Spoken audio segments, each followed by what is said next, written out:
Good afternoon and welcome to Locally Hated podcast with the news lady. And I have some guests here today. I have Brandon Lyons to my left, Greg Lord to my other left, and mayoral candidate Mr. Louis Hopkins to my right for our Civic Focus series. How you been, Mr. Louis? Yes, ma'am. I'm doing great. Thank you for coming. Yes, ma'am. I really appreciate you being here. I really do. You're the first mayoral candidate we've had on. We've had a couple of city council candidates, and we've invited everybody. So we're hoping, we do get some more. But I'd appreciate you taking time out of your Sunday to come sit down and talk with us. Anytime. When it comes to trying to move Leesville forward, I'm always available. I don't just wait on election day to show up. That's what I'm talking about. 24/7. 24/7. Okay, so what we're going to do today is the goal here is not to debate or argue. We're going to give Mr. Louis a chance to tell the people directly from himself about who he is and what he believes and what he wants for Leesville. So that being said, Mr. Louis, for people who may not know your name from headlines or a Facebook post, because you said you're pretty vocal there, who are you as a person? Well, it's kind of hard to describe me, but I would say I'm a pretty honest person. And if I feel something is, you don't need addressing, then I'm just all in on it.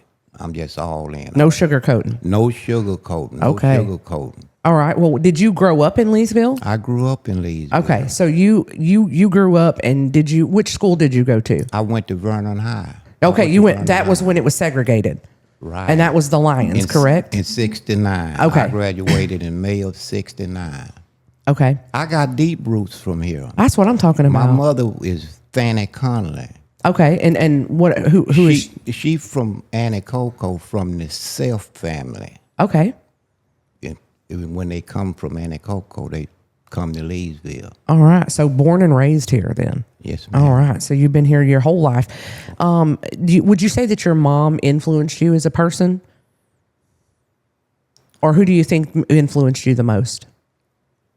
I think just looking at the situation and looking at my own situation and looking at the city of Leesville, what's going on, how it destroy people's lives because of the system, the way it's set up.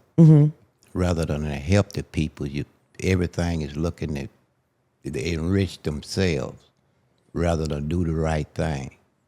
And at some point, I say, well, that don't get it.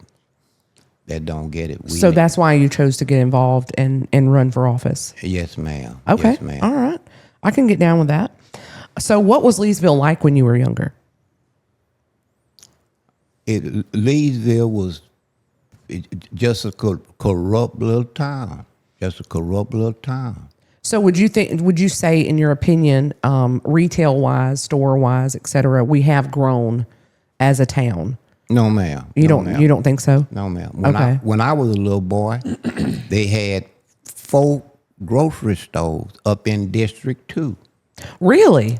When I was a kid coming up. So were they like locally owned grocery stores? Locally owned. Oh, okay. Because there's none in District 2 now. I do know that is an issue. They passed the ordinance that you can't open nothing up there. They did that in 2005. I left. I believe I have heard that before from somebody else, and and that is something that I want to research and learn more about. The ministerial lounge, led by Reverend Harrison Field, come before the city council and asked Jim Shepcock, who was the mayor, to change the designation from a C2 to a A8. And the only thing that was permissible on that 8-8 was you could have a beauty salon. Is that a multi, or is that the urban A8? Is that urban? I don't even remember, but that's what I was going to ask, if it was a zoning issue. I think it is. I think it was rezoned. They did rezone it. Okay. But at the council meeting when they were rezoning it, I attended the council meeting and I was opposed to it. They took it off their agenda. They tabled it. I left and moved to Huntsville, Alabama.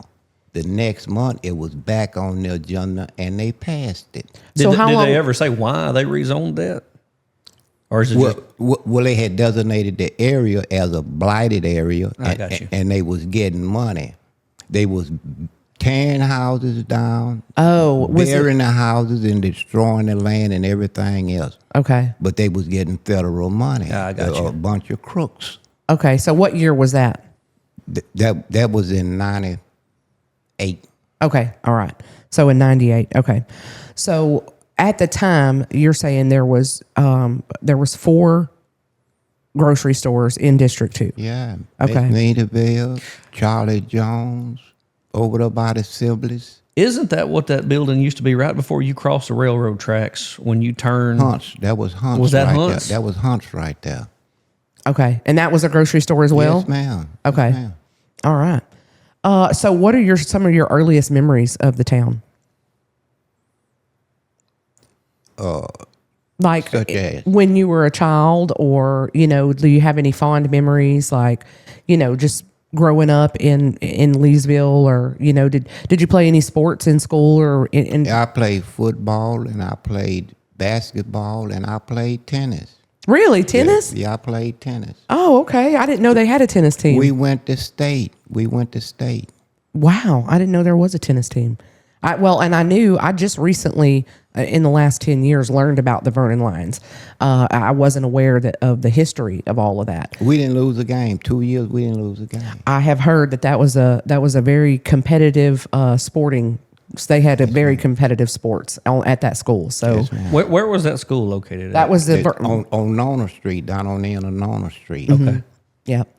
They had they had a championship football team too, didn't they? Yeah, 2 years in a row. Yeah, that's what I thought. Yeah. 68 and 69. I was on the team. I played. Was Brother Clark involved in that? I can't remember how I learned about that. No, he come later. He came after that. Yeah. Okay, I got you. So what do you love about Leesville that people outside the area might not understand? I don't see nothing I love about Leesville right now. Nothing? Nothing. I hear a lot of people complaining about the recreation complex, what they doing with the recreation complex. So for clarification for people that may not know what we're talking about, for anybody that's listening, which recreational complex are we talking about? Out by the fairground. Okay, so we're talking about the baseball complex. Yes, ma'am. Okay. So what are they complaining about for that?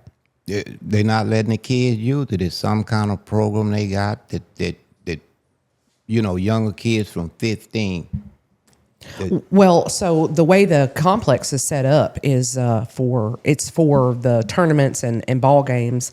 So what they do is they do have to schedule, because there's a lot of ball teams around here, but they do absolutely get to use it, and they are looking forward to phase 2 of that project, so that they can have more fields and more practice fields, so that more people can play on the fields. I wonder why the citizens all complaining about it, about they running their kids off.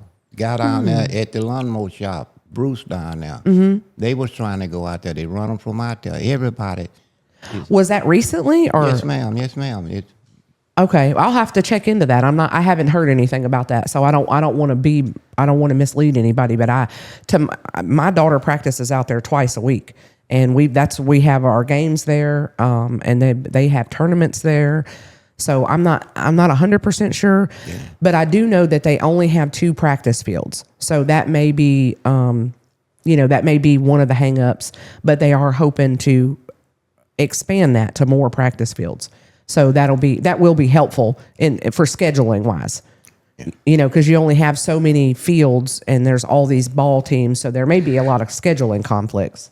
In regards to that, wasn't there plans or talking of supposed to be building another ball complex or something out on 467? Not to my knowledge. I mean, at one time, yes, and I don't think that came to fruition at all. Got you. So the upgrades went into the existing complex that we have now. I got you. Okay, so do you? I'm going to ask you, what made you run for mayor? Oh, concerned about the city of Leesville. I feel like we could do better. A whole lot of stupid decisions are being made. So when you say that we could do better, what is something that you, as the mayor, could do better? So what is something we could do? Infrastructure, to say the streets and the roads. When you build a road or you build a street, it's necessary that you do the drainage. If you don't do the drainage, you just spitting in the wind. So when you like the drainage, you're talking about the subsurface, like underneath the road. No, ma'am. I'm talking about the ditch on the side. The ditch on the side. For the Okay. water to go through. Right, right. We just finished a road repair job. APEC and William Equipment. They going around and they doing roads. You go over on Kings Road. They just finished that road. It's tearing up. And it's tearing up because when they did the road, where you drive up into your yard, they done put asphalt out there. They got asphalt. What common sense is going to block the flow of the water, and it's going to come on that 2-inch pavement. Right.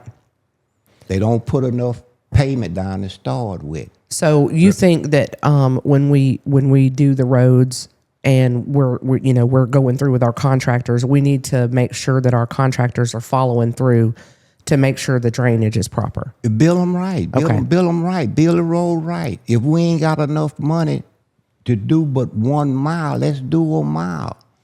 Right, right. Let's don't spread it out. If it should be 4 inches of pavement, put 4 inches down. Don't put 2 inches and then some tar and go up there on the agenda and get a check.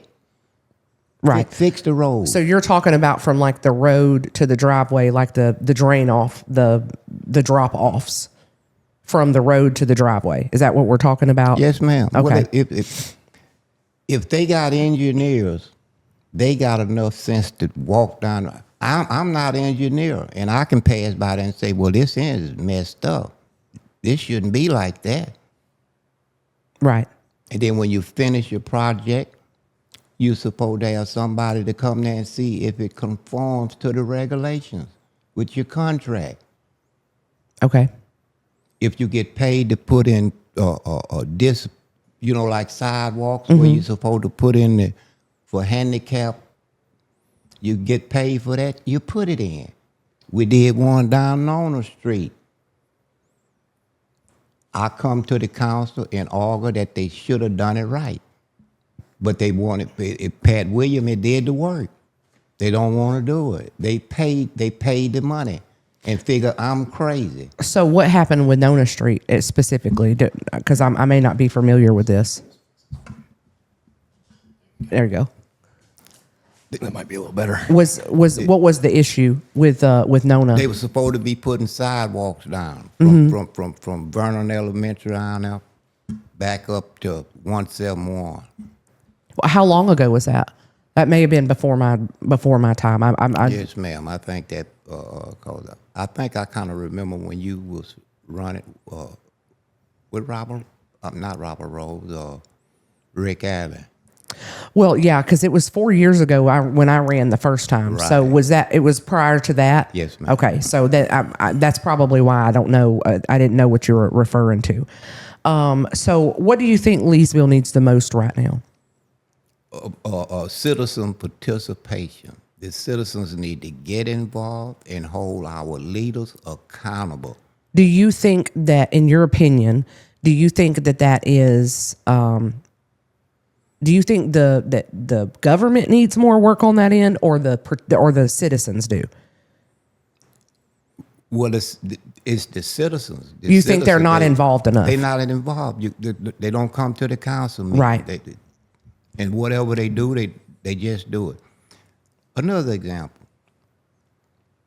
When the mess come up about the mayor out at Fort Polk, 2 weeks later, they put it on the agenda, the NDA, a non-disclosure agreement. Everybody come to the meeting. They table it, saying that the lawyer there for the mayor wasn't present. To this day, it haven't gone back on the agenda, and the peoples haven't discussed it, and you still don't know nothing.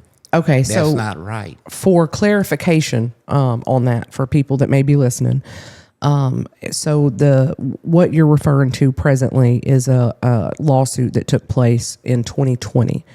And it was on the agenda in September of 2020. It was in the agenda. It was discussed at that meeting. Now, I wasn't at that meeting, so I can't testify to what was said. I'm sure we could pull the minutes and find out. But it was on the meeting. I mean, it was on the meeting agenda in September of 2020. So I'm not really sure what would have been the cause to bring it back up, because it was already done and over with. But 5 years by the time they ran the news it was story. hid for 5 years. Well, I don't how. Okay, hold on. They had a non-disclosure agreement saying that Correct. You couldn't discuss it. Correct. But that was on the part of the defendants and prosecution. I went to Lake Charles, Louisiana, to the federal courthouse in Lake Charles, Louisiana, and I got a copy.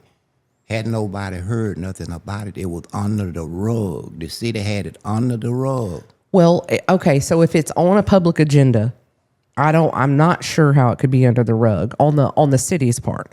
Now, when it came out, I called for a protest. We met up at City Hall. We met up at City Hall. And then 2 weeks later, when they had the next council meeting, they had it on there, and they had a NDA. They don't discuss the non-disclosure agreement. Well, they tabled that, and they haven't put it back. I vaguely remember something about that. That's all right. I thought I could. I vaguely remember something about that, and I would have to go back and check exactly what was on the agenda that day. But for just for unbiased sake, in my opinion, it was not pushed under the rug because it was on an agenda. It was. Did nobody know about it? It had to be under the rug. So does that fall under this? That if it's on the agenda though, and nobody knows about it, where does the responsibility fall though? Is that? But what you're saying, the citizens are not involved. Yes, ma'am. Okay. That's where the responsibility falls. The citizens. Right. Hold them accountable. Right. Okay. And I understand that, because I'm not going to disagree with that. If you're not interested in serving the peoples, get out of it.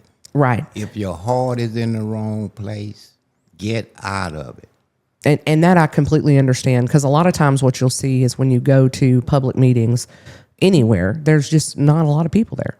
And ain't nobody there. Sorry, I was just going to say. So how do we do that? How do we spur involvement among the community? And feel free to get a little closer to your mic.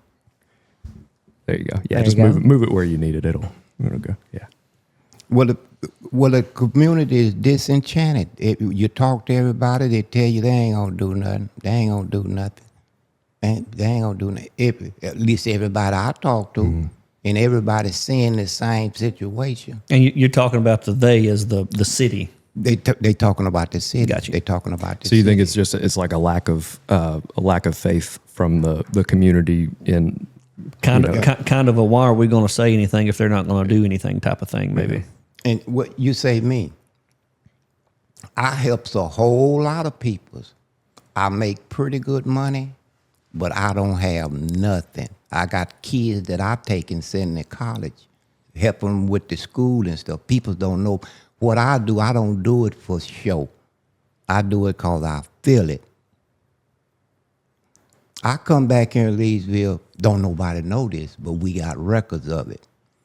Robert Jackson was the drug person down there. Ortega was the probation woman over there at that place over there. Are we talking about VPSO or are we talking about LPD? Neither or to go state. Oh, No, state. yeah, Okay. she was at the probation office. Okay. I have catch so many people from the streets to the drug rehab at my expense. I was taking them off the streets so fast till they call. When I was counting them, they wouldn't get paid for it. They called over there and had them people to do it, where I had to go through and get somebody to sign it so that they could take and carry them over there. But the people don't know nothing about that because I wasn't doing it for show. Right. I was doing it to try to help somebody. Right. So, what do you think that presently that the city of Leesville is doing right? I don't see nothing they doing right. So, You got a crook at the top of the chain. well, Everybody, he lives in Anacoco. The law is clear, crystal clear. And you got the peoples on the council that knows it, and they just sit there and tolerate it. I don't think that's right. I don't think it's right. And it ain't no justification for it. Let's do it right. Let's do it like the Bible say. Correct. Appropriate and in order. Well, so the present mayor is not seeking reelection, but He shouldn't have been there for 8 years. Well, as a city council as a whole, and the administration, there's a $19 million surplus. So that means that we can operate the city presently for 362 days with no income whatsoever. And you closed the Leesville neighborhood center down. All summer, the air conditioning's been running in that place all summer, and it was closed. When it was 100 degrees outside, the kids could have been up in there. It wasn't going to cost them nothing else. The air conditioning's running. Instead of potty-potted in 2026, you got a $19 million surplus, but you didn't have enough to take and have a building open. You closed the building down and got to charge $250 to go in. It's something wrong with that picture. So what does the community center in District 2 being open look like to you? The city never done nothing. You can open a building, but if you don't have... I'm not talking about currently. Like, for you, what does the solution to that look like? You open it up, you get people with some education, with some sense, and put them over there and let them run a program like they do in community centers throughout America. Okay. And then, so in that particular instance, you only have these people on payroll, and then you only let certain kids in, or do you just let everybody in, or you open it up to the citizens? You don't want to restrict this and restrict that like they got it down there now. They closed the center down, and they had Pleasant Hill Baptist Church and Curtis Clay to lead the effort. Well, about they give it to people from New Willow Baptist Church to open up. You got 2 cars back up there and nothing for the kids to do. Ain't nobody going to come now. But that was to justify closing the building so that they could say it's open. It's not open. The place is closed. So, okay, so I guess what I'm asking is, and this is just me talking as somebody that's look from the outside looking in, because that's not my community center, and I do understand that is District 2's community center. That's the city of Leesville Community Center. That's correct. And I would love to reach some sort of resolution about that conflict, because it is a conflict, and I would be no conflict with me. I would open it up. I would put a budget down there, and we would run it like a community center. So what is the cap off as far as like kids that could come? Like, is there I guess what I'm asking is you can't have 21-year-old people in there, with 7-year-old kids. You get what I'm saying? Yeah. Well, so you're not gonna have 21. If you got a class in there with 7, 8-year-old kids, ain't no 21-year-old person gonna come off in there. Right. So you agree that there's got to be like a structure to it, kind of like I don't want to say a daycare, but kind of like just this is for school age kids. Is that what you're saying? No, it ain't just for no school age Okay. kids. If you got a 60-year-old grandma that want to come up in there, come on. If we got a program for her, have something for her, let her crochet or do something. Oh, okay. So you want to? Okay. A community center. You serving the peoples. You serving the people. If they want to come in there and sit up and play dominoes all day, then so be it. Like a YMCA or something. Okay. Okay. Yeah, Now I'm understanding you now. let Okay. the peoples come in. Okay. And then, so what does the budget on something like that look like? They never had a budget over there. I've been fussing since 1996, coming to the council meetings. And they lie and tell me they going to put a budget. They never had a budget. Never had a budget. Just a building sitting there. Okay. So how much should a community spend on something like that, I guess is what I'm asking. We have to get together during our budget discussions, and we determine that. It ain't about no one individual, right. no one single person. I can respect that. Yeah. We do it appropriately. If we gonna have meals, somebody with enough sense to sit down and figure out what per meal and how many of them we gonna have during the week. You got Right. to have somebody with some sense. And then they run. You're saying they run the community center, so have like what that person over that community center. You have those few people over that community center. Yeah, well, you have a director, you have a person over there running it, just like you do anywhere else. Okay. You put somebody, well, like they advertising for an event coordinator now. Mm-hmm. You know, well, I guess he gonna be for the whole city of Leesville, I assume. I don't know the answer to that, but I can find out. I hadn't asked that question, but I can find out. You don't even have to find that there out. If I'm elected mayor, I'm gonna take and run all that up. I'm gonna drain the swamp. So, what would a successful Leesville look like in 4 years? I can't say what a successful. We have to keep in mind the structure of Leesville. Mm-hmm. There are a whole lot of people say about bringing in businesses. Where you gonna set them? Right. But first thing we got to do is we got to stop the bleeding. Mm-hmm. We stop the bleeding. The peoples get involved. Those with good intentions and sincere about moving forward, and we can do it. We got Fort Polk sitting out there, what, 7-8 miles away, $500 million annual budget, and we don't get 15 cents over here. Everything we do is for infrastructure and sewage. Well, we have an IGSA contract with Fort Polk. We get $3.5 million a year from Fort Polk. We get $3.5 million a year For what that's for? So when we go and we have a intergovernmental service agreement with them. That's the grass That's thing, the- the that's the vegetation. grass. Yeah, and they pay us $3.5 million a year for that. Yeah, well, I thought they gave the contract to another guy. I was at the council meeting. I was at the council meeting, miss. Oh, you're talking about, so that's the guy, that's essentially like a, If you get on Fort Polk and you get accused of sexual harassment, you cannot go back on Fort Polk. They're going to put you off of that Army base. And so they changed that contract and they give it to a guy down in DeRidder. I'm sitting at the council Correct. meeting when they did it. so that's the guy that runs it. But the city still makes the $3.5 million. Well, if they gave him the contract, how they make it? If he cutting the grass. So that's the guy that makes sure that everybody's cutting the grass. That's kind of like the department head. The city Ain't no still telling what they got. Everything they do is corrupt. Everything they do with that contract there, if you was to get there and investigate that, it's gonna be some flies in the milk. You made a comment just a second ago. I want to circle back to real quick. You said to stop the bleed. What can you elaborate on that? What do you mean exactly? We stopped the foolishness. We stopped the foolishness. A whole lot of stuff. Another example, and you experience it right today. The Mayor Women's Commission. They went up 171, putting big trees up there. When they did it, I told them that's stupid. And the reason I said it was stupid, I lived on Simpson Street.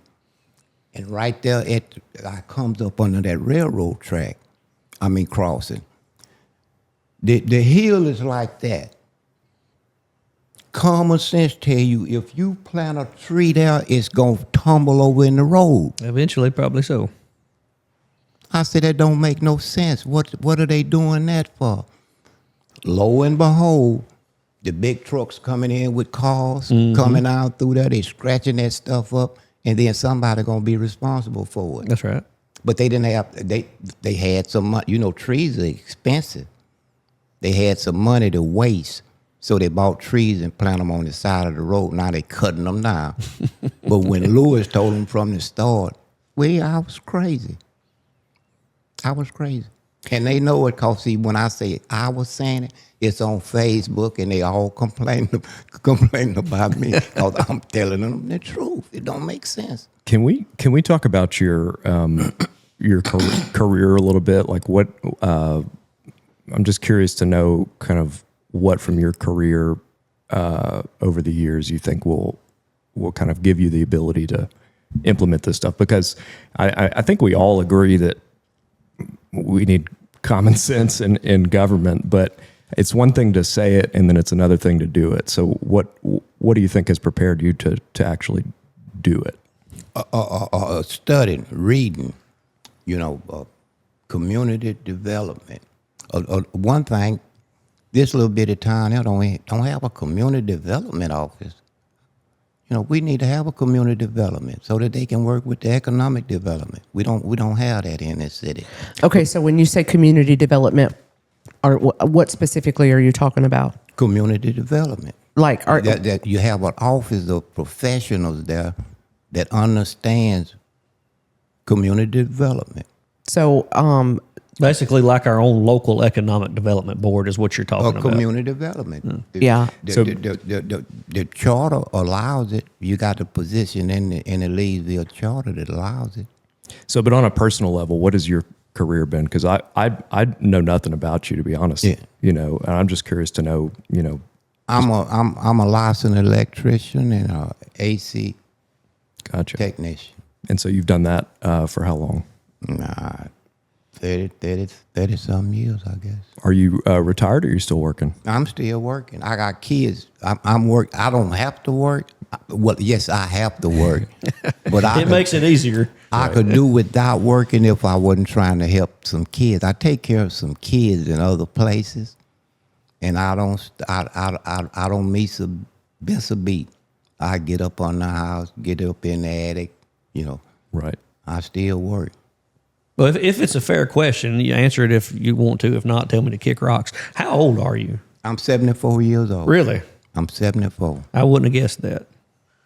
Well, a lot of people, I go to get a pack of cigarettes, they want to see my driver license.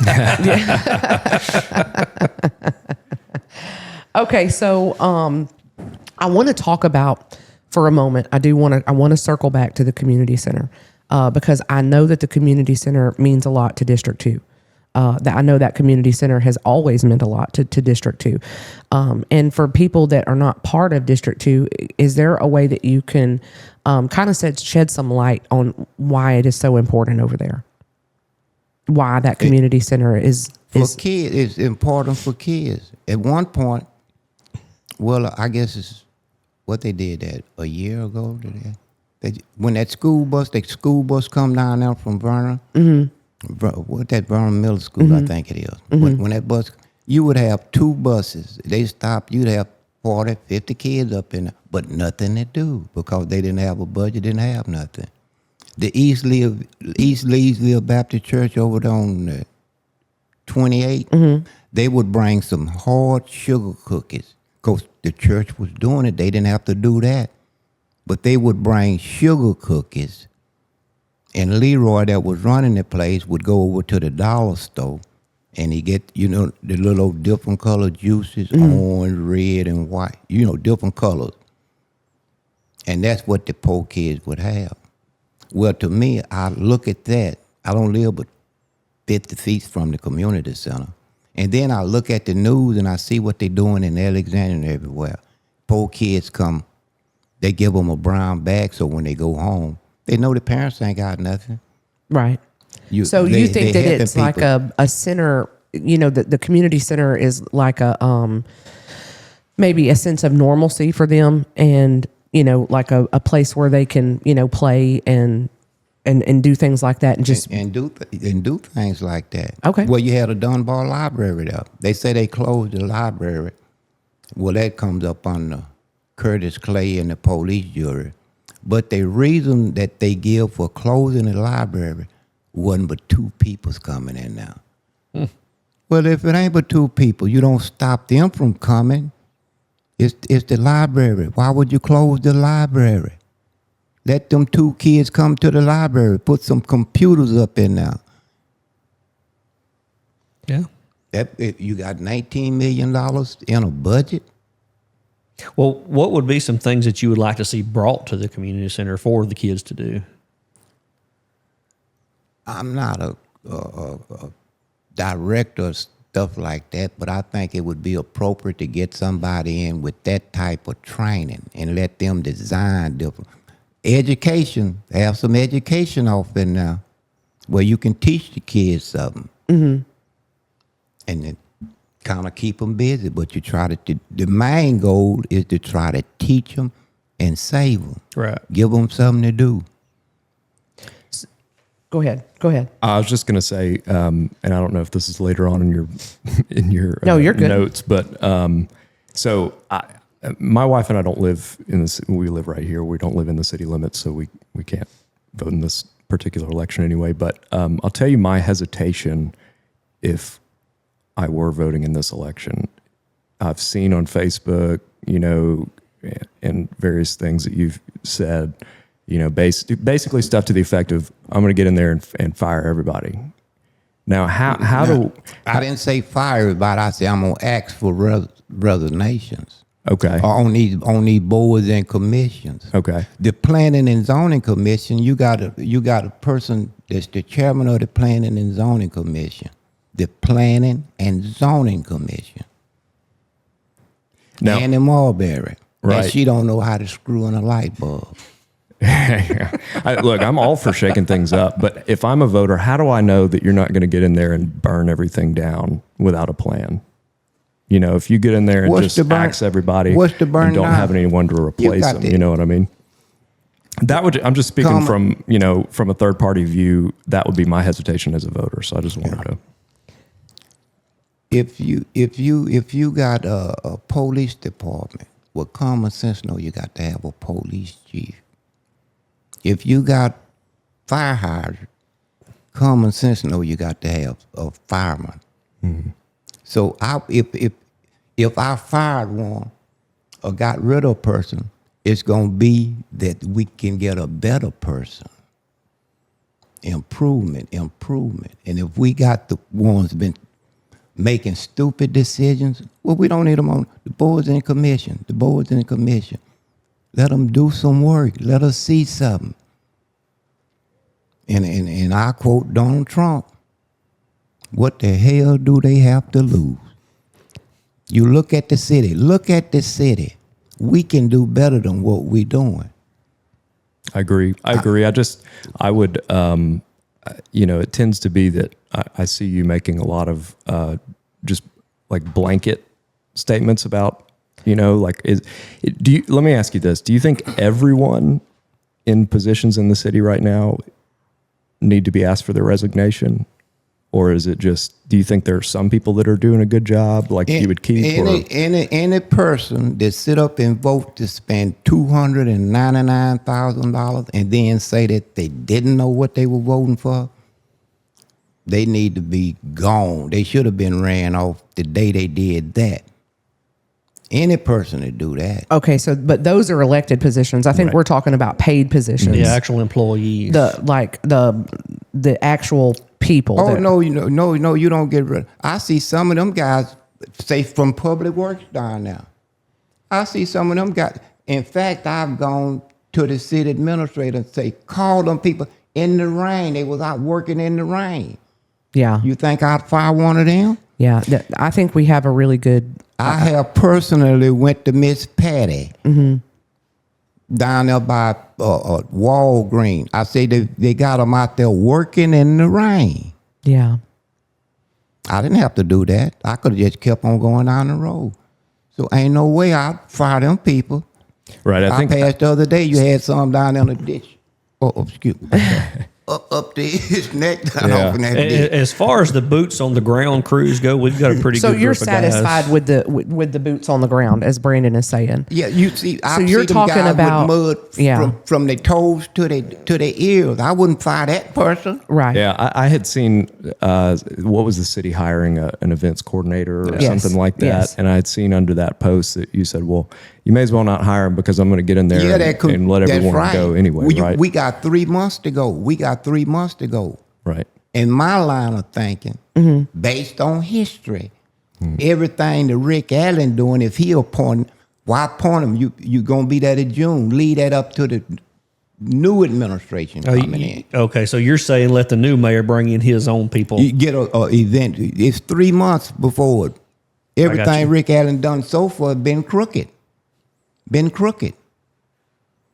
So just hold off on that appointment for 3 months and let the new administration, let this Miss Herring come in. Let her have a decision in that because they're going to be working up under her. We're going to have a new administration. Well, to circle back, And I've been on the planning and zoning board for 4 years, and I was the president last year. I personally don't have a problem with anybody on the planning and zoning board. I think the new appointment, Mr. Sidney Russell, he's very well versed in the ordinances and the zoning and all of that. And I thought, in my opinion, it's just my opinion because that's who I served with for the last 4 years, with the exception of Sidney because he is new. He is a new appointment. But I thought we all worked well together. I think the problem is you run into there's a lot of people that don't want to help you be on boards. Yeah. You know, that's a huge problem. Yeah.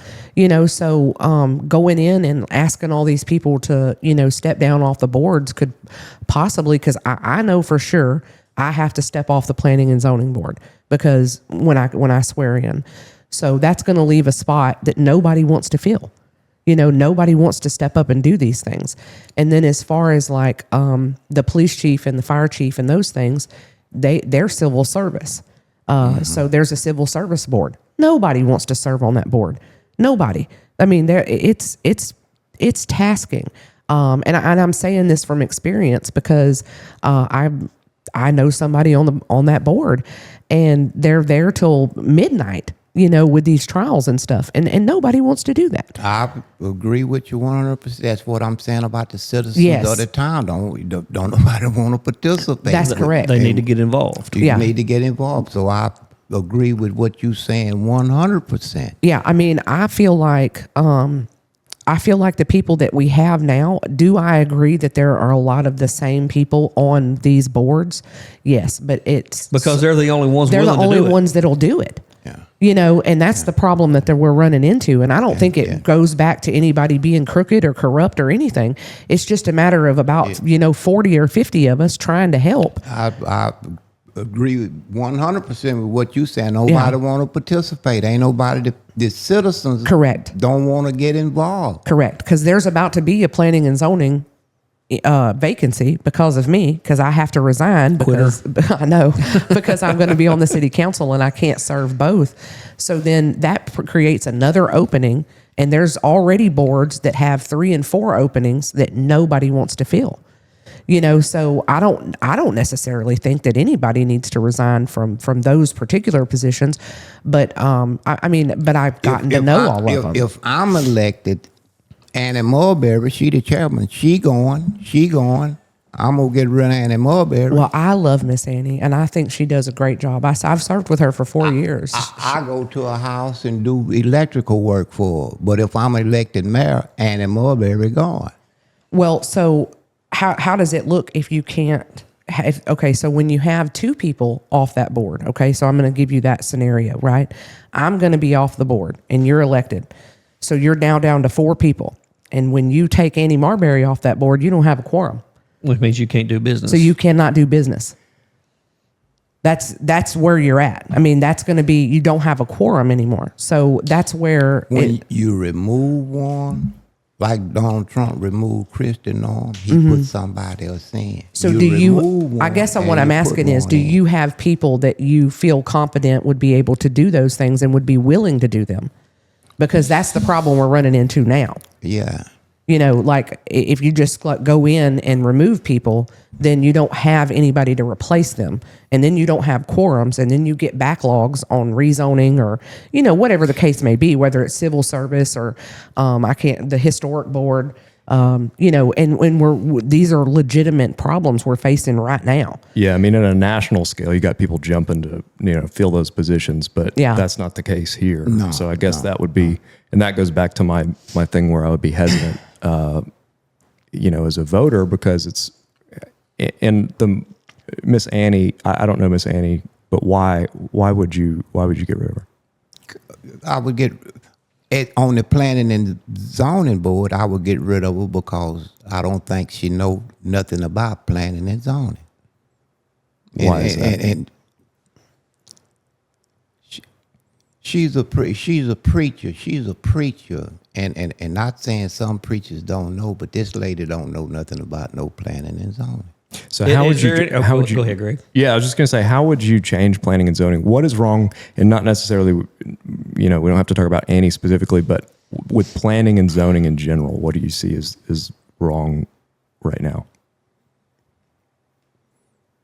I don't understand. I don't understand what you mean. Like what is wrong with the way that we zone different areas right now? In your view, how would you change it? They took a community and zoned it where a kid can't sell a popcorn, can't have a cold drink. Are you talking about in District 2? District 2, well, Right. You zone it that way. And I don't know when that happened. You said that happened in the early 2000s? You said like to 05? Is that what you 05, I said? think is what Yeah, you said. 2005. Yeah. I left and went to Yeah, and I don't know who was on the board at that time because I've only been on the board for 4 years now. But I mean, usually it's a request basis.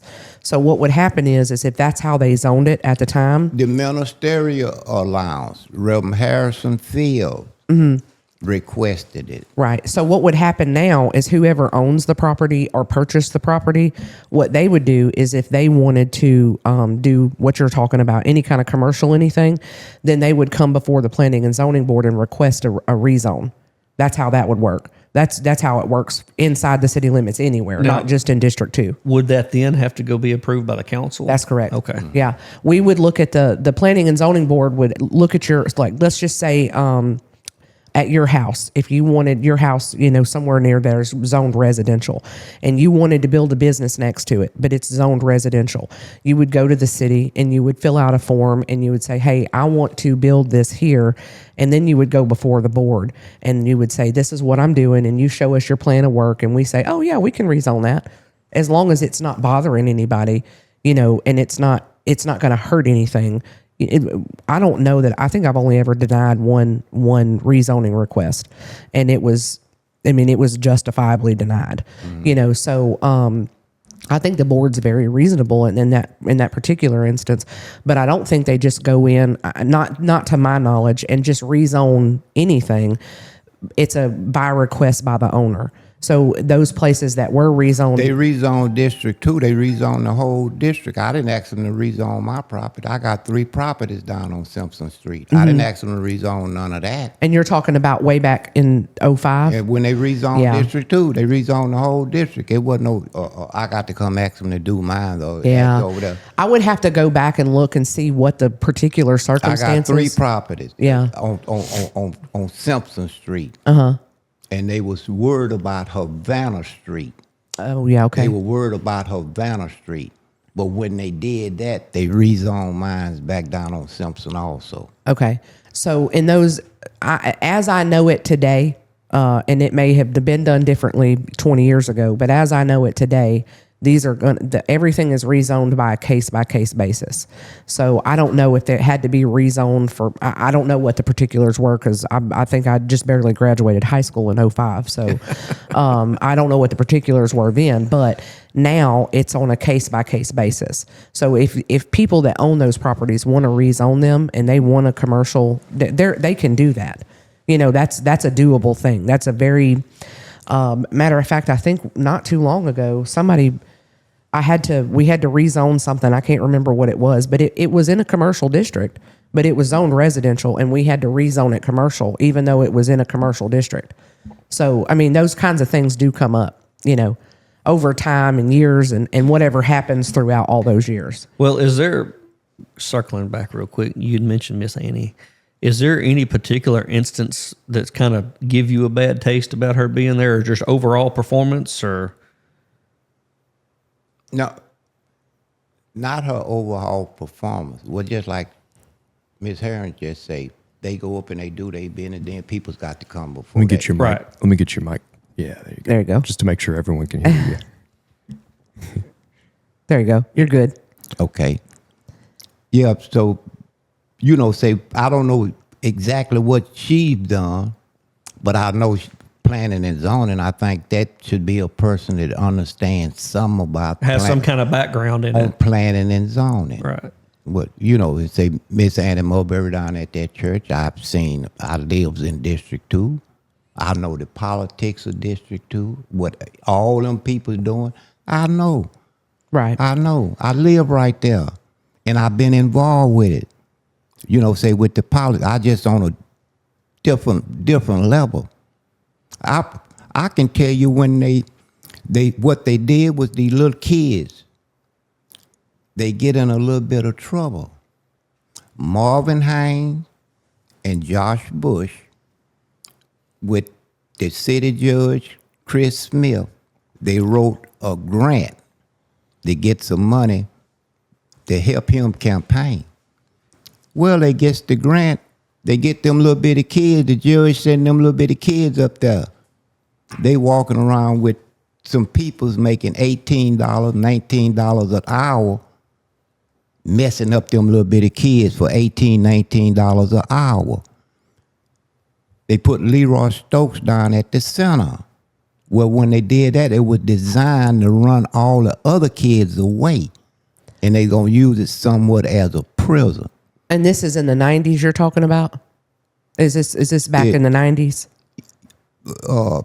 Might have been around 90, let's see, 97. That might have been up around the 2000s. Okay. But it was designed for the grown people to get $18, $19 an hour to walk around there with some kids talking about they picking up paper from the community center. And they running the other kids away. Okay, so on to another subject. If you were elected mayor, how do you handle disagreements? Like, let's just say we're all seated, and we have a disagreement, concerning anything that comes up. So how do you handle that if you've got, a split on the board? If you got a split on the board and then you say, if I got a vote? No, just how do you handle it? If you've got 4 people over here saying we don't want to do this, and you've got 3 people over here, how do you handle that? Majority. If you got 4, and if it's the right thing to do. Okay, so what if you're in the minority there? Then I'll lose. Okay, that's fair enough. So, but is there a way to compromise? Like, ain't no compromise. If 4 people say this is the way they want to go, and it's 3 over here, this ain't about no one individual. We gonna go with the majority. Majority rules. Correct. So even if it's not coming down to a vote, I guess, if you have a disagreement, like how do you go about, coming to a solution on it? How does that look to you? Well, we have to try to research and find out we want to do the right thing. Right. We want to do the right, and it ain't about no single individual. Right. It's for all of us. We're trying to make the city better, move forward. It's for all of us. We don't want to cut nobody. Some people's going to have some stupid ideas, but we got to listen to that and consider it. They paying taxes. Right. It don't necessarily mean we got to go along with it, but we owe them that much respect. Let's listen. I do not disagree with that. We do owe them that much respect that we have to listen to them. We got to listen to them. Yeah. And understand that change is not easy. Change is not easy. It's people get stuck in old ways. They don't want to hear nothing different. Right. And that is a common issue here. There's a lot of people that are stuck. They stuck in it. I'm 74 years old. I'm still today putting my shoes on the same way I did when I was 1 year old. Right. I'm stuck. Don't want to change. I want to put them shoes on the same way.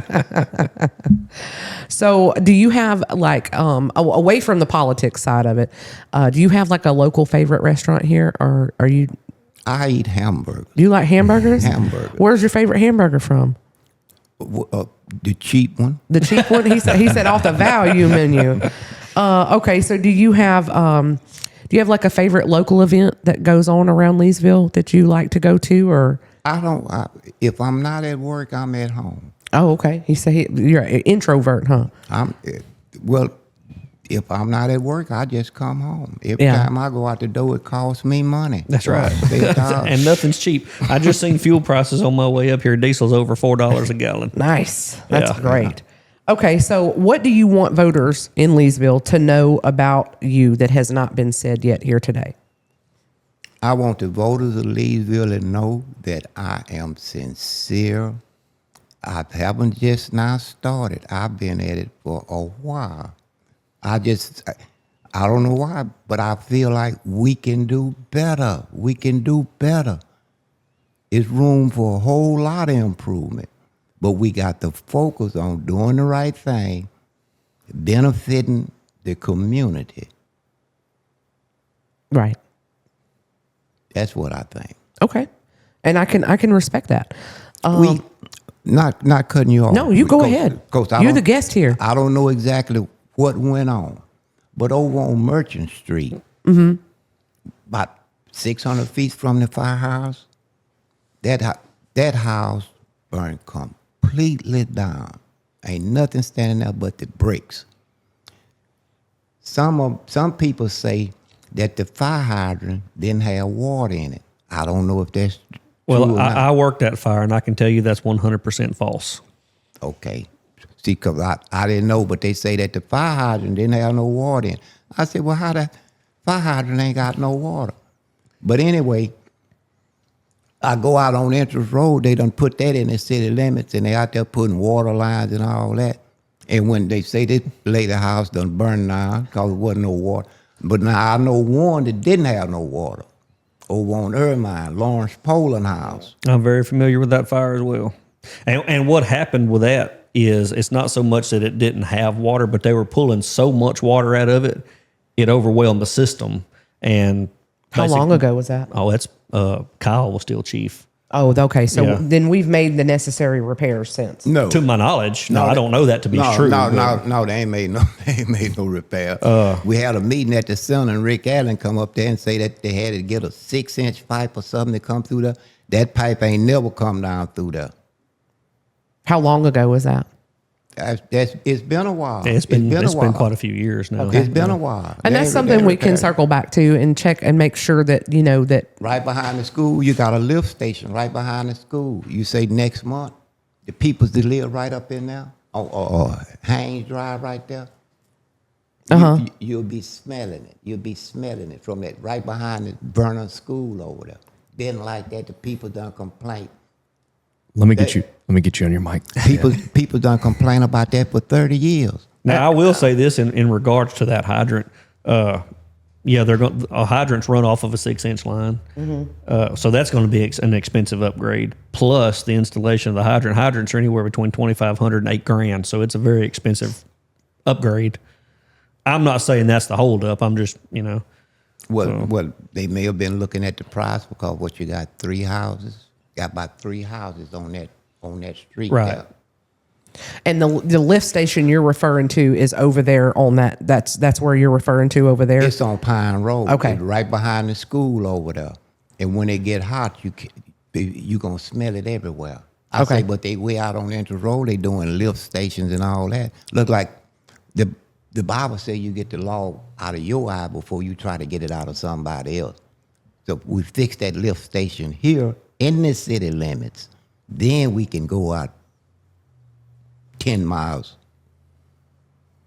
So, they annexed Entrance Road, and that was Yeah. covered by a federal grant. That's actually a federal grant out there on. So maybe we need to be looking for a federal grant to assist with that other What you lift mean station. a federal grant for That's annex? for the sewer expansion on Entrance Road. It's that we got grant money for that. Oh, well, they get federal grants for everything. Yeah, Yeah. I think what he was pointing Yeah, out they though get is that federal they're grants for building everything. new stuff out there instead of fixing our old stuff here Yeah. first. Fix that. Get a federal grant for that down. That's what I'm saying. Maybe we need to be community development block grant. Get that. Yeah, maybe we need to be researching grants for that lift station. I was inspector for the city of Leesville. Right. I'm the one that cleaned up all the poop off the ground. Ran sewage lines down Railroad Avenue and down Anacoco Street. I'm the person that was behind that. How long did you do that for?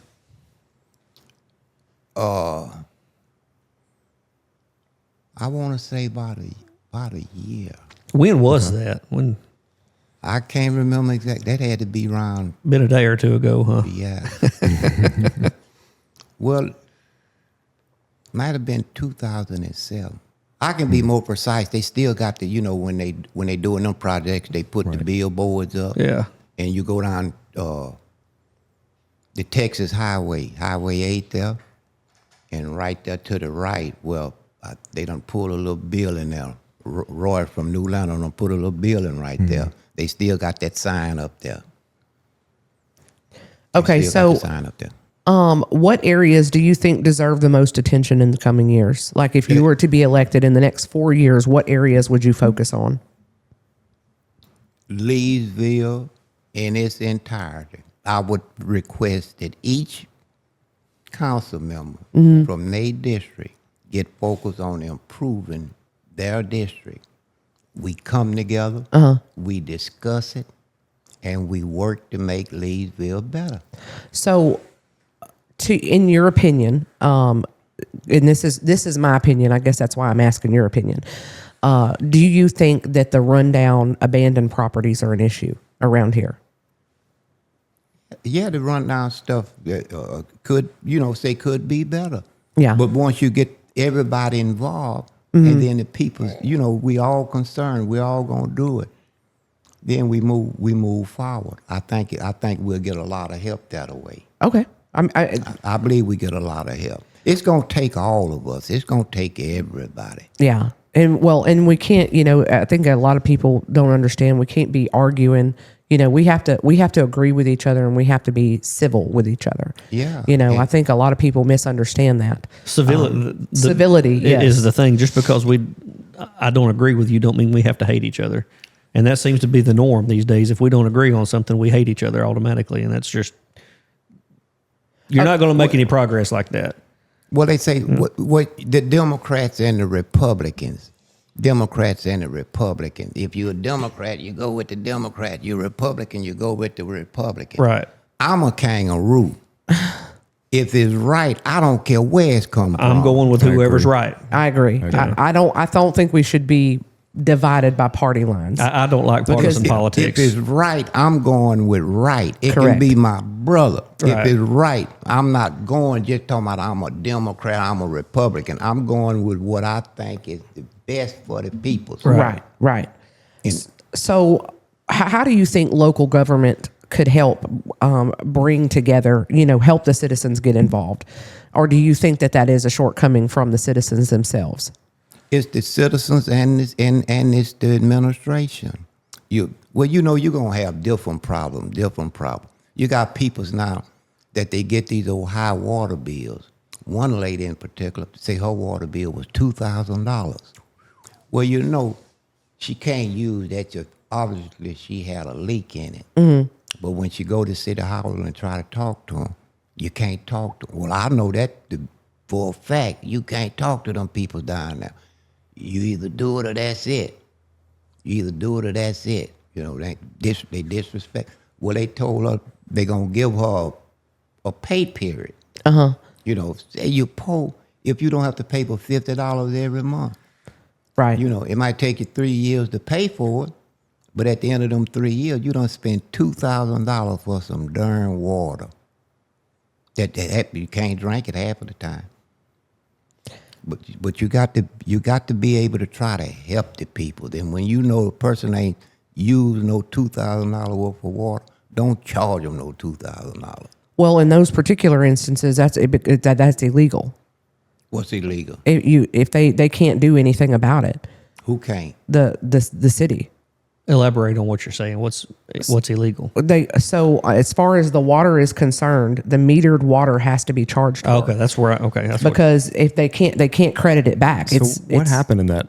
What happened there? Do we know? I mean, well, what happens is a lot of times people will have a leak on their side of the meter and they won't know it.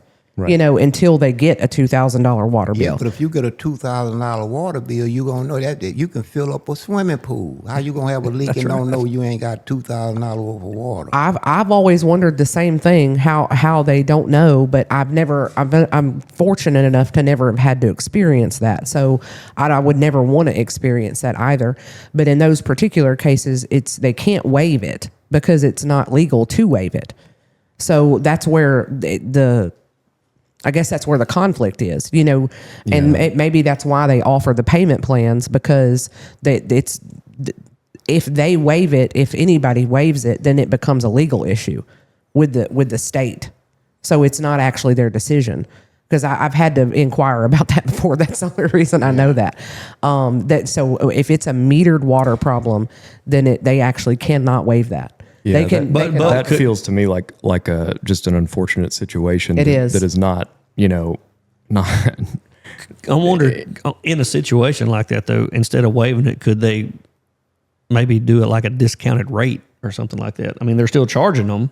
Does the state set what they have to charge for that? No, they set their own rates, but there is, and I would have to get somebody smarter than me to give you the explanation that I got, because I can't regurgitate exactly what they told me. But if you get it repaired, there are things that they can do, and they can help you with a payment plan, et cetera, et cetera. But as far as actually just doing away with it, that's not up to par. That's not copacetic. Right. So, but they could charge what they wanted to.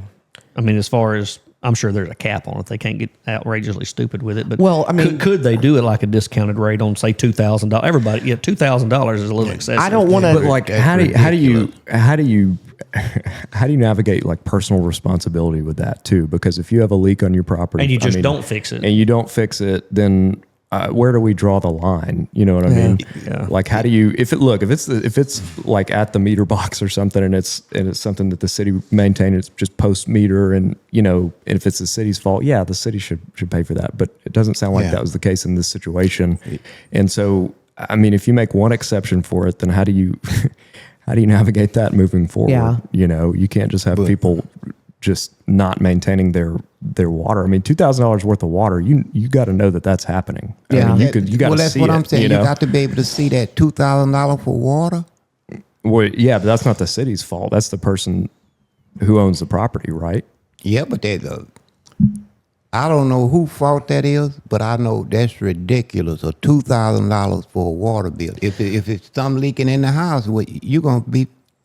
I think we had a leak at the shop, and ours was it was over $1,000, and it was on us. Yeah. It was. I mean, the bill was over $1,000. We did not realize, that it, and they did. They worked with us as much as they could, But it was our responsibility as the business owners to repair the leak and to pay because the water just went straight onto the ground. Unfortunately, And if it's your resident, you responsible for it. But I do think that they work with people, and it is an unfortunate circumstance. But again, I would have to get a point of clarification on the reason that they can't waive that. But there is an actual legitimate legal reason in which they could be prosecuted if they just completely waived a debt of metered water. Well, we'll work on that, man.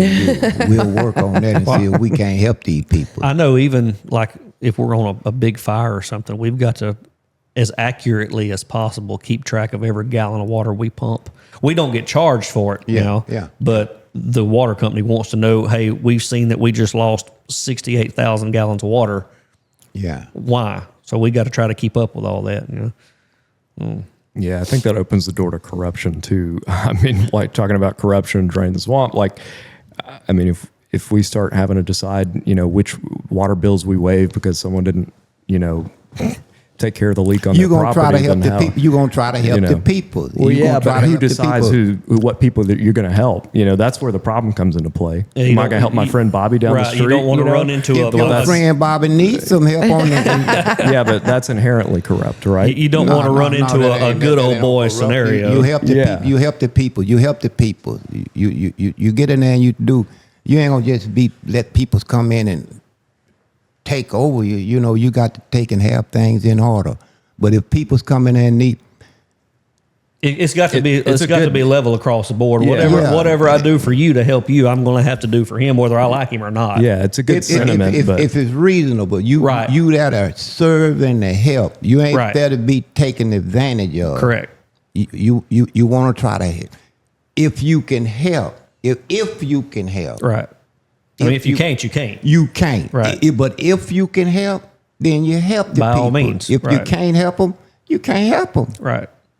When you lay down, I did all I could do. And that's all you can do. Okay, so. But you treat everybody. You treat everybody. You don't pick and choose. You don't pick and choose. Right. So when we talk about leadership, what does the word leadership mean to you? Guidance. Okay. So in an instance where you would be the leader of the council as a mayor, does that look more like teamwork and a resolution? Teamwork. I wouldn't want to be, be like a leader. He's a leader. Mm-hmm. He's a leader. I'm a follower too. It's us. It's us. We doing this here. Okay. It's us. Now, I might be the mayor, but up under our charter, the city charter, the council are responsible for running the city of Leesville. That's correct. The council. That's correct. Everybody do their part. Mm-hmm. You let the council be the council. Mm-hmm. When the council just pass something, you got an obligation to get it into force. Mm-hmm. You got a city administrator there, day to day. So the mayor can take what he got ideas, we moving this away. But then we got to discuss that whether the majority decide this is the route we want to go. So if you had to list 5 priorities, from like a lot of times they call it the first 100 days, but I don't like that. But if you had to list 5 priorities from the time that you took office, if you won the mayor's election, what would the top 5 priorities be to you? Looking at the road situation, say the infrastructure. Okay. Say we kind of focus on that first. Mm-hmm. Then I would look at trying to set up the city in a way where, like I said, a community development department. Okay. Get a group of people in there to run it. To run it.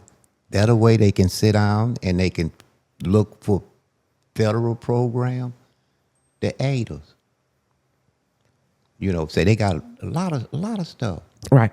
Available, but right now we got all of our contracts are coming from the city engineer.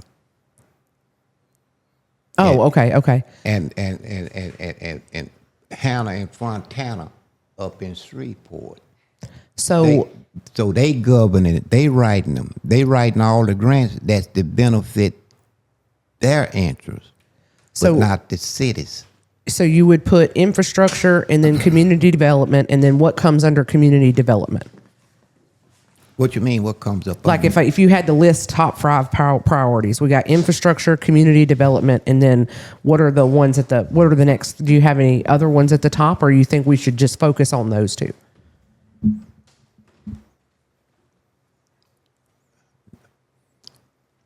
I'm trying to see exactly where you're going. Well, like if you were to list out, if you wrote down 5 priorities, for yourself, and this is what Louis Hopkins thinks that the top 5 priorities should be for the next 4 years.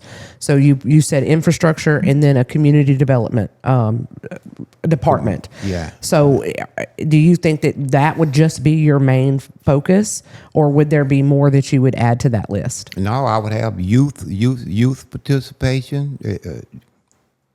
Say programs for the kids, for youth participation, trying to get the peoples involved. Okay. I feel like the only way you be successful is that you get the peoples involved. Yeah, and I don't disagree. I do feel like there's a disconnect between the government and the people, and I don't know how to fix that, because I feel like I will literally talk to anybody. I'll talk to anybody about anything, and I'm very open to having my mind changed.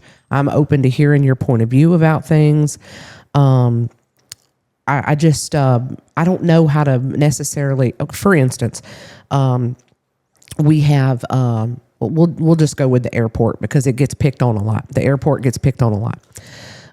Yes, we have an airport, and a lot of people are just like, well, that airport's a waste of money. Yeah. And it's not. There's people that use that airport. The governor comes in and flies to that airport. The senators fly into that airport. They sell fuel out there. We have a runway extension going on right now that's provided by federal tax dollars, grant money. That's gonna open up a lot of opportunities for us. It's not never going to be a passenger airline, but we'll be able to land, big planes in there, and we'll be able to sell more jet fuel. Don't say never. We would have to accumulate a lot of land. We would have to get some more land for that. But we got to shoot for the stars, land on the moon, Yeah. So I think that, like, a lot of people think, they'll get on Facebook and they'll hate on the airport, and I don't think they understand how important it is to for instance, during the fires in 2023, that airport was used and a lot. Yeah. Oh yeah. And it's very important to this community, for us to be able to use that. When, for instance, right now, if executives fly in here from Walmart, let's just say Walmart, or we'll just say, for instance, Olive Garden. If Olive Garden wanted to come here and they wanted to visit Leesville, as it stands right now, they cannot fly into Leesville in their jets, in their executive jets. Right. They have to fly into Alexandria and then drive here. Why are we giving them our money? They should be able to land here and get their fuel here, right? So with the runway extension, that opens those opportunities up to where people can fly into here. Government officials, people that are going to Fort Polk, they can fly into here, and then it opens up more opportunities, to partner with the military because we've extended the runway. What do you think that looks like? Airport, golf course, things like that. You think we should continue to invest in those? Oh yeah, absolutely. Okay. I mean, anywhere in the country you see little small towns, they got airports. We don't want to be different from everybody else. Right. We want to come into the 21st century too. We got an airport, transportation. Anytime you got transportation, people's come. Yes. I lived in Alabama. They finna bring a bunch of people from somewhere. The first thing they did went to widen the highways and stuff. Mm-hmm. Move that mic where you need it. Just feel free to just move it wherever. Yeah, you can move it wherever you want to, where it's not in your way. If you can't hear yourself clearly through your headphones, then our viewers aren't going to be able to hear you. Yeah. I think I hear it. Yeah, and just move it wherever you need. But you get that infrastructure so people can come in and move and it traffic flow. Yeah, we're on a geographic island out here, and that's one of the biggest things working against us, even from a hiring perspective when you try to get people out. I mean, it's a special situation, I think, geographically. And man, if we had an I-14 corridor coming through here or something like that, man, it would be a different situation. We would have a Cracker Barrel. we would have a lot more than a Cracker Barrel. So in the instance of, if we were able to 5 years from now, expand the airport, or 4 years from now, even in your term, this is just hypothetical because I don't think that's coming anytime soon. So you are for the expansion of the airport. If we were able to acquire the land to expand the golf course, you're down, Absolutely. Okay. When we say expand the airport, any way we can get some federal money to come in and improve our life, we need to be getting that money. Yeah, absolutely. I The agree. first thing it's going to do is going to put somebody to work. Yes. Somebody going to have to dig a ditch and level that stuff off. It's going to help the economy. Mm-hmm. So if we fortunate enough to get some federal dollars to do it, we need to be pursuing that. I say that all the time when people are like, what do we need grant money for out there? And I'm like, because it was grant money. It's grant money. It ain't coming out of my pocket. And we got people's gonna work. It's gonna put people's to work. Let's do that. Yeah, Right. That's what I say. I'm down for grant money. I like to have the grants, and I do think we have done a good job. Specifically at the airport, we have a guy out there that is dedicated to chasing those grants for that airport. Yeah, you get that grant and put people. Somebody gonna be able to buy a dinner Friday evening. That's exactly get that right. money and put the people to work. Yeah, I don't disagree with that at all. The community development block grant. I've read the whole act on it. They designed that to help peoples in the community to make money. Oh, okay. They did a $25 million project out there. I mean, at the projects out there. The peoples come from Shreveport and did that. The doors they put up is this much too short. Air conditioning systems they put in. I've gone out there to work on the air conditioning. Are you talking about on MLK? On MLK, down Okay. on the end down now. Okay. They took $25 million. How long ago? 2 or 3 people from Leesville, they let work around there for 2 or 3 days and then fired them and brought all the people from Shreveport. So how long ago was that? Do you remember? 4 or 5 years ago Okay. when they remodeled When they it. remodeled them. Okay. But okay. my point, and then the people that they had on Reginald C. Strunk and people that they had on the board, we brought that to their attention. We brought it to their attention. What they need to hire, get somebody cleaning up around there. You get people around here to do that. Let them make some of the money. That's what it's designed for. Right. But you bring them from Shreveport, and the people you bring from Shreveport, half of them was drug addicts, was riding around in the trucks to get drugs and selling rocks and everything else. Right. Well, we could have did that here in Leesville. So was that like a state contract? It was a federal contract out there at the housing project. So I wonder if those go out for like bid. I don't know. If I would they have send to. them out for big, they rigging them. Yeah, I'm not sure how that system works. But I would think it being a governmental deal, it would almost have to be bid on. Yeah. I'm going to play devil's advocate real quick. They get bids, but they rigs all that stuff. You was talking about growth and putting people to work and jobs and people this, to that, and the work. other. What's your opinion on the new coffee shop we got coming in town? And I don't mean to stir up anything. I just want to hear what you've got to say about that. Well, like I say now, I'm not a coffee drinker, This is true. You did say that. but I see them working over there, putting a place in now. But it's gonna create a job. There you go. Just a bunch of empty space sitting there. Let them people build that coffee shop. Put it to use. And put it to you. There you go. The ones who want coffee, go by there and get it. The ones who don't want no coffee, keep on pushing. There you go. Right. That seems to be a hot button topic on. I've seen a few of them talk about the coffee. I didn't know what it was going to be, but I know people there working. Yeah. Yeah. Well, and I don't disagree with that. I think anything that creates jobs, Even if it's one job, Yeah. that's one less person that is unemployed. And it ain't hurt nobody. That's right. We're going to get some taxes off it. There you go. So why not put it there? There you go. So if you could, and this is just off the cuff, I don't even have notes for this. If you could go out and seek one business to come here, who do you think you would pick? I've heard so much about Chick-fil-A. I got a little baby in Houston, and she loves Chick-fil-A. So it would be Chick-fil-A. I would have to go toward that Chick-fil-A. Okay, hey, that's fair. That's fair. And that seems to be a pretty common, and I said this on the last podcast. You can, for $10,000, open a Chick-fil-A. If you have $10,000, Chick-fil-A will come in and build it for you. So if you are interested in that franchise, please let me know. I can put you in with those people.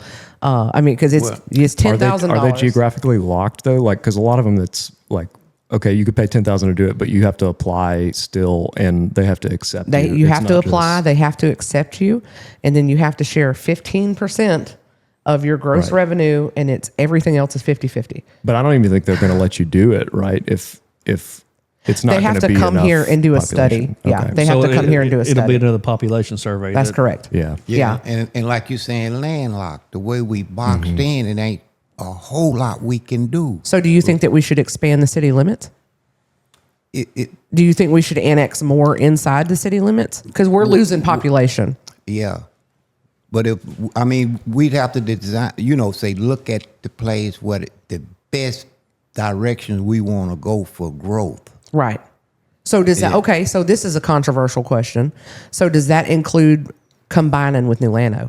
You just took the words right out of my mouth. That's Does where that, like, because that's been talked about before. You remember a few years ago. I remember when they was doing it. Right. I remember when they talking about I'm not that. saying I'm advocating for that. I'm just asking, does that, because to me, if we annex, if the city annexes Entrance Road, to me, it only makes sense. You know, I'm not advocating for it, and I'm not trying to like get into any kind of argument with anybody. But to me, it seems like that would be, if we're, 1,000 people shy of what we need to be able to get stuff here, why would we not expand the city limits? You know what I'm saying? Yeah, but that, I mean, you would probably have a fight out of New Llano. Yeah, oh, absolutely. You would have a fight out of New Llano. Have a fight out of New Llano. So Yeah. I don't know if I would, say personally, be ready to attack that. Right. But if my council decided that they want to do it, then I'd be forced. Did you be forced to, huh? I don't think Majority rule. I don't think that you and I ever see that happen. It may happen 20, 30, 40 years from now, but I don't think we ever see that happen. But which way do you go, to try to annex in more to make the population grow? And, because that's a real thing we're facing right now. Yeah, we'd have to have some professionals to come in and look at the situation and advise us which way we might be able to go. And what the best possible case scenario Yes, is for ma'am. everybody. Yes, ma'am. Yeah. Yes, ma'am. And I don't disagree with that. Well, too, you'll have to also take into account the people who you're wanting to annex. They may not want you to annex them into the city. Yeah, that's also a thing. Because me personally, nothing against the city, but you couldn't pay me enough to live inside the city limits of Leesville. And it's not just Leesville, it's any city limits, period. Well, most people just want to be able to burn stuff when they want to, and that's a no-no. So you can't do that inside the city without a permit. It's only $5 though, so I don't see why it's a big deal to just go get the permit.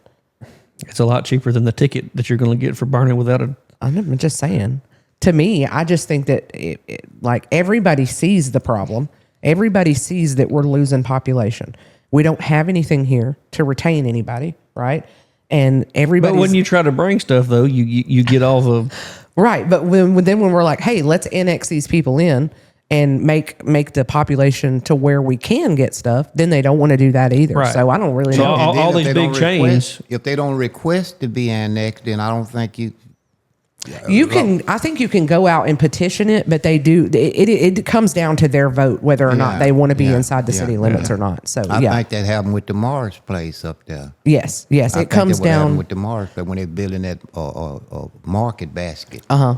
Yeah, and it comes down to what the people want. So I would love to see us be able to join together and make the whole place better, but I don't know what that looks like. Just like you said, we have to have people come in here and have those conversations about that, and they'd probably be hard conversations, I'm sure. And then the council would have to get in there with the council and see what they got to get dirty in that one, wouldn't you? You'd have to, it'd be a lot of heated exchanges, I'm sure. Yeah. And speaking of, go ahead. I'm sorry. But at the end of it, we got to go with whatever the majority of the council. That's wants. correct. right. That's correct. Yeah, I was just going to say, and speaking of that, of heated debate, I think you're a more reasonable guy than you portray on social media. I am reasonable. Love it. Love everybody. Right. And don't take none of this stuff. I say what I'm going to say, and I don't take it personal. I don't take it personal. And I have been historically a lot of the same way, and the problem is that I've pissed a lot of people off, in my life. And I'm sure, I've gotten better at it, but again, playing the role of a prospective voter, my hesitation with you, even though you're more reasonable than you appear at first glance, is that you would fly off the cuff if we're trying to negotiate for, I-14 corridor to come in, or negotiate with New Llano and, just call someone a crook or whatever on little information. I think that would be a big hesitation that I would have with you, just speaking honestly. Yeah, well, I love honesty. Mm-hmm. I love honesty. And everybody not going to agree. Mm-hmm. What the world be like if everybody agree? Be kind of boring, I think. Yeah. It'd be ridiculous. We be individual.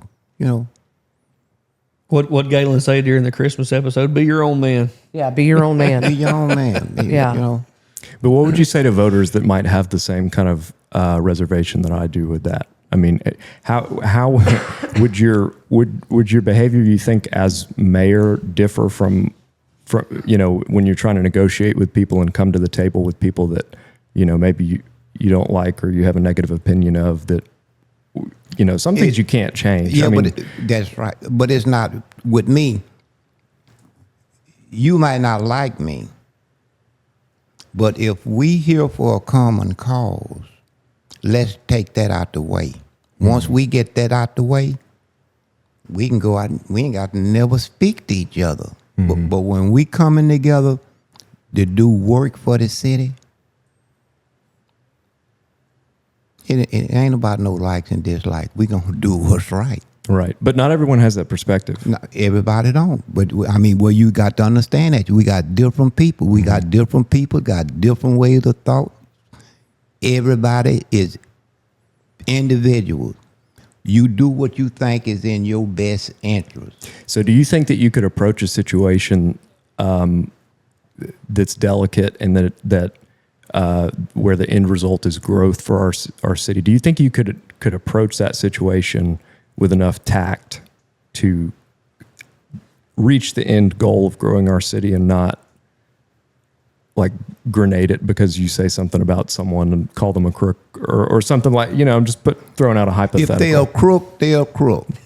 If they're a crook, they're a crook. I can't change that. I can't change You're going to that. call a spade a spade. I'm going to call a spade a spade. And I understand that, but also, I mean, also in this world of social media and the way information spreads so quickly and the way there's there's a lot of telephone game going on in this community. And we have an episode going to drop this Thursday where we talk more about that and kind of the social media stuff that goes on. But I see that as a plague that we have in this community. When I lived in Houston and in Texas in general, everywhere I lived there, we were not so wrapped up in Facebook drama and all. And, a lot of this misinformation stuff spreads. And so you might have an opinion of someone based on information that was passed down through this telephone game. By the time it reaches you, there's no telling whether it's correct or not. So I'm not going to just fly off the cuff and call someone a crook based on, it's one thing if you got verified information and beyond a shadow of a doubt, by all means call it out. But you have to approach that sort of with the things I say, I got enough sense to prove it. Okay. If I say you're a crook, then I got the basis for saying you're a crook. Okay. So, have you had any conversations aside from me, obviously, because we're having the conversations today? Have you had any conversations with any of the other candidates, or you have any thoughts on Miss LaFonda? I've met her down at a shop. I think she's a nice lady. She is a very nice lady. Yeah, I think she's a nice lady. yeah, she's very nice. But I want to beat her. Fair enough. I listen, and I can't fault you for that. I mean, everybody wants to win. So, I mean, that's. I don't remember the exact date. I was renovating a house over in Alexandria for Nick Shinevert Insurance Company. Uh-huh. At 11:30, and Jim Shepcock was the mayor. Uh-huh. I was putting out newsletters in the community. I was doing it. At 11:30 at night, Bobby Hickman Oh. come to my house full of pills, carried me to jail. The charge was stalking a public work individual. The Vernon Parish Jail up there. Mm-hmm. I stayed up there for 45 days till I got the records from over in Alexandria. When they say I was in Leesville following the public works director, I'm standing at the counter at Lowe's with Nick Shinevert, Lowe's credit card signing that. When I got that information back over here, then they just come up to the jail and let me out. Huh. Well, I mean, thankfully. For putting out a newsletter. Thankfully, we don't have. Thankfully, we have a wonderful police department now. And I we- like that. At first, I say, well, they told me she was a secretary. I said, we don't need no secretary. We need a police chief. No, she was. She. I think she's going to do a fantastic I job. believe so. Yeah, I think believe she's so. going to do great. I retracted that. Say Yeah. with some of the stuff I seen, I like her. She seemed like a and then I saw her with a police suit on. Oh yeah. She's very qualified. I think she's going to do great. But I'm glad we're out of that era. Because it was a pretty bad PR back then. And I do think that we have improved in that area from the 90s and the early 2000s. I think we've done a better job, with our police force and getting them out of that kind of black hole, as you would, as you could do, because that was a pretty PR nightmare, I'm sure. Yeah, she seems to be getting information out to the citizens Yep. and stuff like that. I love that. Yeah, I think I've talked to her a couple of times, and the last time I talked to her, in fact, was about putting the information out, because that hadn't always been the case. No. But she seems to be on top of that. so. Do you know any of the other candidates that are running? Like I know, obviously, I know who Mr. Shapkoff is. Do you Yeah, I know have you met Mr. Sandusky or and Mr. Sandusky, the last 4 years when I was running, he was working at Walmart. I talked with him now and then, and he was supporting me. Yeah, I met him the other day. He came to a council meeting, and I was able to meet him. He didn't say much, but I was able to meet him. So, do you know He any? seemed like he's a nice person to me now. I didn't have anything. He didn't say much, but I mean, he didn't seem like he was, I think he seemed nice. So, what about any of the? I know Mr. Phillip, and then do you know the other three people that are running for at large? Rodney Wells, and this Mr. Ed. Ed Coink. He was an educator. I don't know. His wife was my 7th grade math teacher. She probably don't want telling that, but The principal at the school over by the art park. I always get West and East mixed up, so it's one. I think that's East. I don't know. I don't know him. But Yeah, he's been an educator he's retired now, but he's he's got to have done that for 20 something years. And then so I know Mr.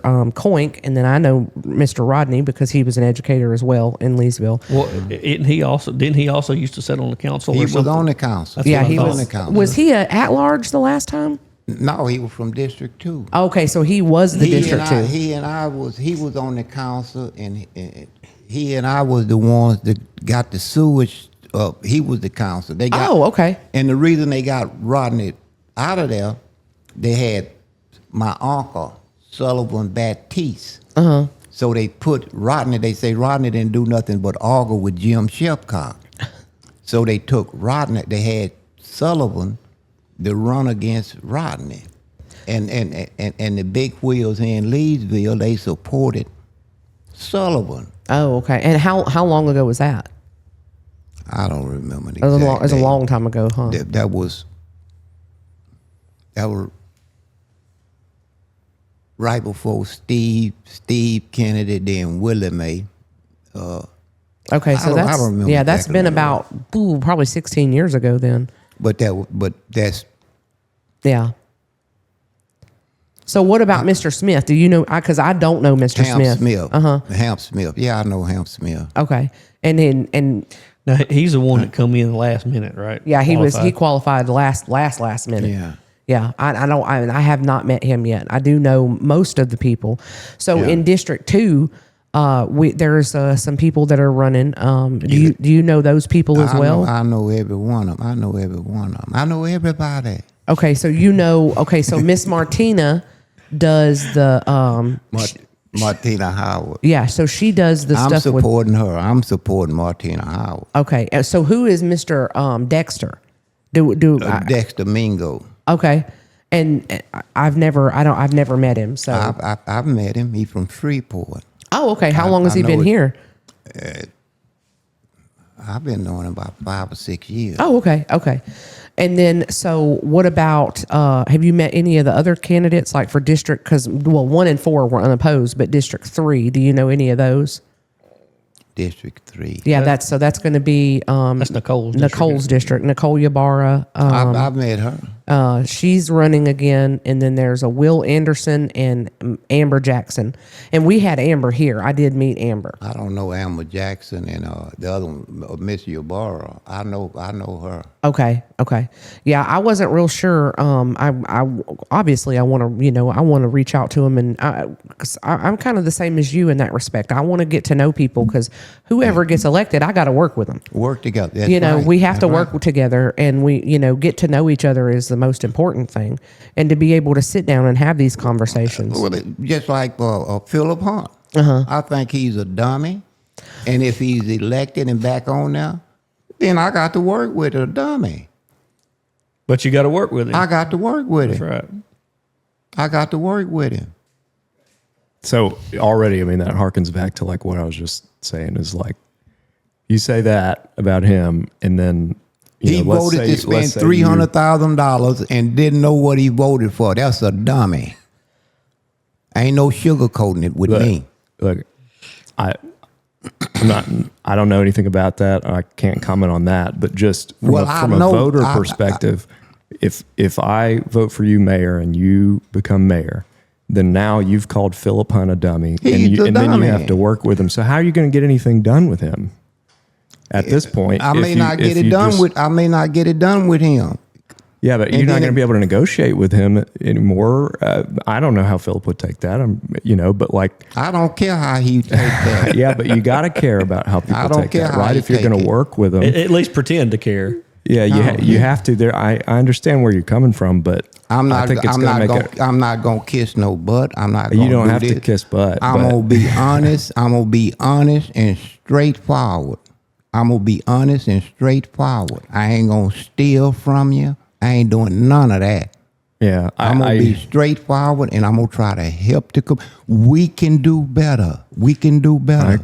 I agree. But as a voter, it puts into my mind. It makes me question if you are going to be able to do the things that you want to do, because we agree on these things that we want to get done, right? But Yes. but it puts doubt in my mind that you're going to be able to accomplish that if you then go around insulting everybody that you're going to have to work with. I'm not to come gonna. to the table. I'm not you know? gonna insult them, but I'm gonna tell the truth.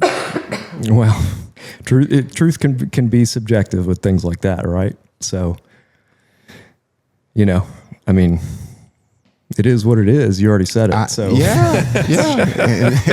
I mean, and I ain't gonna change it. all right. I mean, If nothing else, he's transparent. yeah. I mean, I respect it. I respect it. I don't know what people's opinions on that will be, but Everybody got different opinions. That's right. right. I'm gonna be Louis Hopkins if I win the election. I'm gonna be Louis Hopkins if I lose the election. Now, I'm stuck in my old ways. I'm gonna be Louis Hopkins. Right. I get you. Yeah. I'm gonna be Louis Hopkins.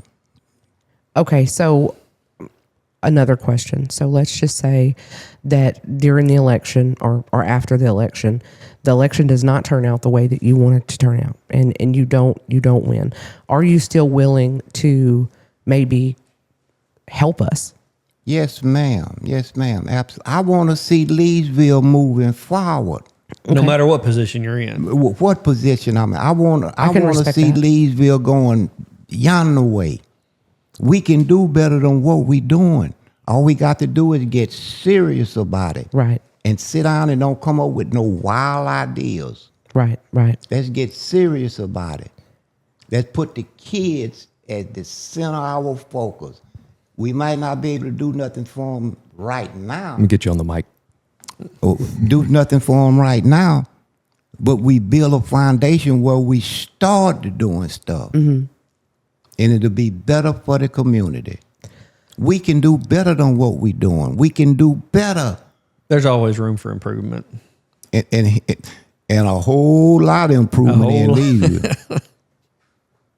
We can do better. We can do better. So I do have a question, me personally.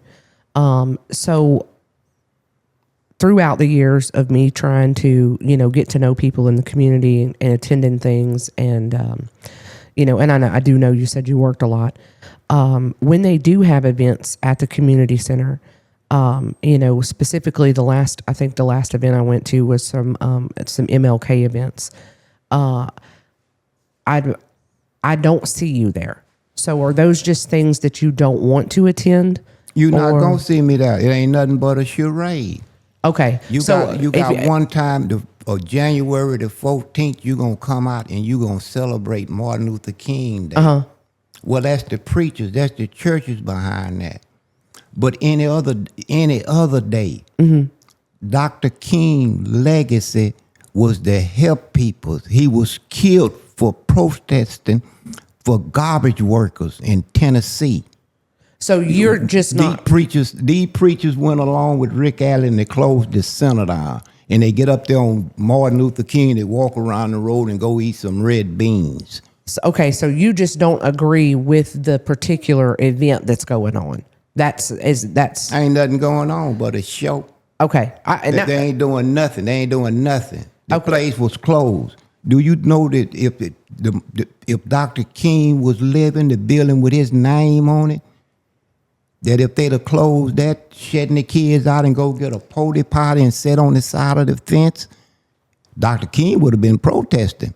Right. When I said something about it, that we got to get together, let's protest, they all fell out with me. They all mad at me because I said protest. You need to be in Chicago. No, I don't.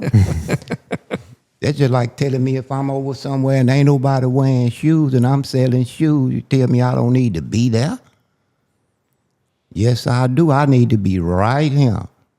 Right. So as mayor, would that change for you? Like, would you be, because, we would expect you to be at events and all that. And I know I'm an introvert the same way you are. And so mayor, I don't want to go, but that would be a challenge. I would have to go out. Yeah. Say, but just going out for a photo op. I ain't interested in no photo op. Let's get some hard hats and get to work. Well, I think in those positions, I think that a lot of times, I think that gets misconstrued. The other day there was a groundbreaking at Seven Brew, which is something that Seven Brew wants. They want the people there. They want the elected officials there to do those sort of things. So, I mean, are you That's still a responsibility for elected officials to go to groundbreaking. Okay, so you will take part in those kinds of things. Okay. You got to. If you're in the position, you got to Right. fulfill your obligation. You got to play the part. Right. You got to do it. So does that mean that you would come to the MLK events or no?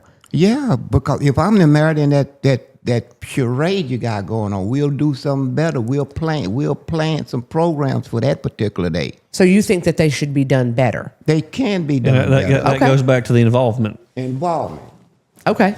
I'm not disagreeing. And then you got to understand where it's coming from. Uh-huh. You got to understand where it's coming from. I live in District 2. I know all these people. And everywhere I go, constantly, I don't never stop. It's so much that we can do. So you think that District 2 specifically needs the most work?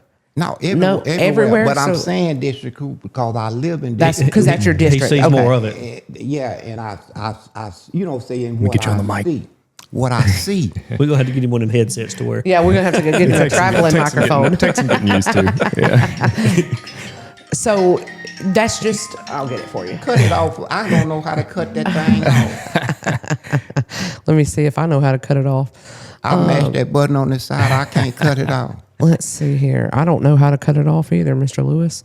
That's all right. That little I got top it. button right there, I think. I have no idea. Here, I can't cut it off. I'm the IT guy. Let me see. Yeah, I was gonna say he's the IT. The man. IT Lord, if he can't turn it off, nobody can. So that's just the district you see the most of. So that's the one that that you've been most impacted by.